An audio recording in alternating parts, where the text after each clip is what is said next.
सुप्रभात छात्रों। एक नए अध्याय के साथ हम आपके सामने फिर से उपस्थित हैं। आपके सामने एक दृश्य है जिसमें आपको दिखाई दे रहा होगा कि कक्षा में सभी छात्र एक दूसरे से बातचीत कर रहे हैं। जब इस प्रकार से हम एक दूसरे के साथ बातचीत करते हैं तो वो कहलाता है संवाद। तो आज हम इसी संवाद को किस प्रकार से लिखना है और कौन कौन सी चीज़ें ज़रूरी है इसके लिए, इसकी जानकारी लेंगे संवाद लेखन इस अध्याय में।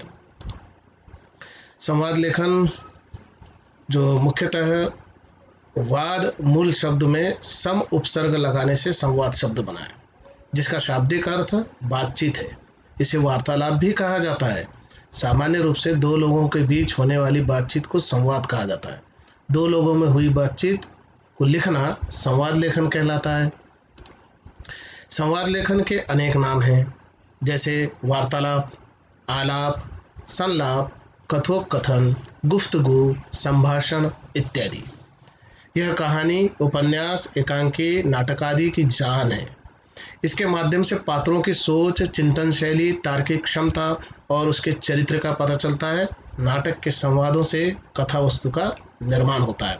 आमतौर पर ये दैनिक जीवन में तो जिस प्रकार से हम लोग संवाद करते हैं, एक दूसरे से बातचीत करते हैं, उसी प्रकार से नाटक, कहानी, एकांकी, लघु नाटिका, उपन्यास इत्यादियों में भी जो किरदार होते हैं वो एक दूसरे से बातचीत करते हैं और उसे जब लेखक लिखता है तो वो संवाद लेखन है। ठीक इसी प्रकार से हमारे पाठ्यक्रम का एक हिस्सा भी संवाद लेखन है। अब संवाद लेखन लिखते समय कौन कौन सी चीज़ें हमें ध्यान में रखनी चाहिए या कौन कौन सी विशेषताएं होनी चाहिए उसकी।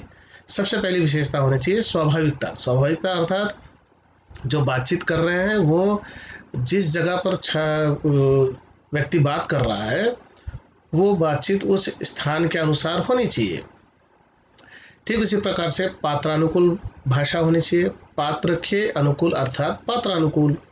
अब पात्र के अनुकूल क्या है? जैसे छात्र बातचीत कर रहा है तो छात्र किस प्रकार से बातचीत करता है उसी प्रकार से उसकी बात करने का तरीका होना चाहिए।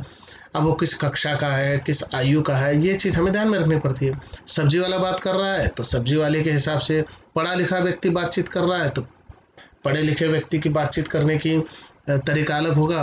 अनपढ़ व्यक्ति बात कर रहा है तो उसके बातचीत करने का तरीका अलग होगा। संवाद में भाग ले रहे छात्रों की भाषा उनकी शिक्षा, आयु आदि के अनुरूप होनी चाहिए। एक शिक्षित और उसके साथ संवाद कर रहे अनपढ़ की भाषा में अंतर नजर आना चाहिए।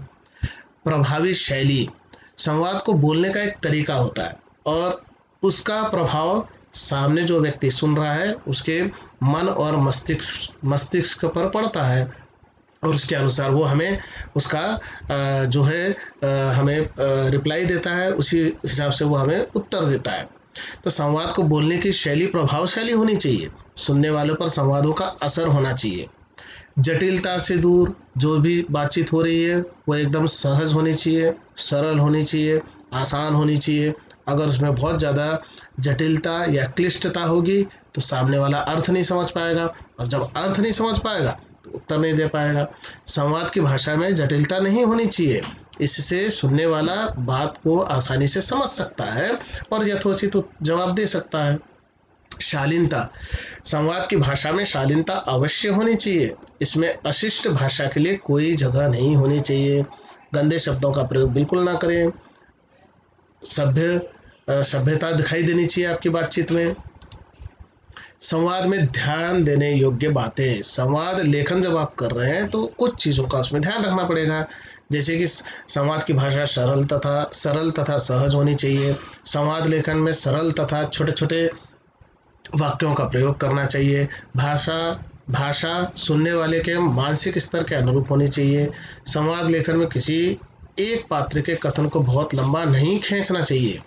भाव विचारों की पुनरुक्ति से बचना चाहिए। संवाद लेखन के अंत में एक बार पढ़कर उसे दोहरा लेना चाहिए ताकि अशुद्धियों का निराकरण किया जा सके। अर्थात कुल मिलाकर जो कुछ भी आप लिख रहे हैं विशेषताओं को ध्यान में रखकर लिखेंगे और साथ ही सबसे ज़रूरी चीज़ है कि भाषा की शुद्धता होनी चाहिए उसमें। अगर भाषा अशुद्ध होगी तो फिर संवाद लेखन का प्रभाव उतना नहीं पड़ेगा। अब कुछ उदाहरण देख लेते हैं, जैसे हमने विशेषताएं देखी, कुछ ज़रूरी चीज़ें देखी, उस प्रकार से एक दो उदाहरण भी देख लेते हैं। हमारे पाठ्यक्रम में जो है कि संवाद लेखन लिखते समय हमें जिस प्रकार के संवाद आते हैं उनको ध्यान में रखकर ये संवाद लेखन बनाए गए हैं।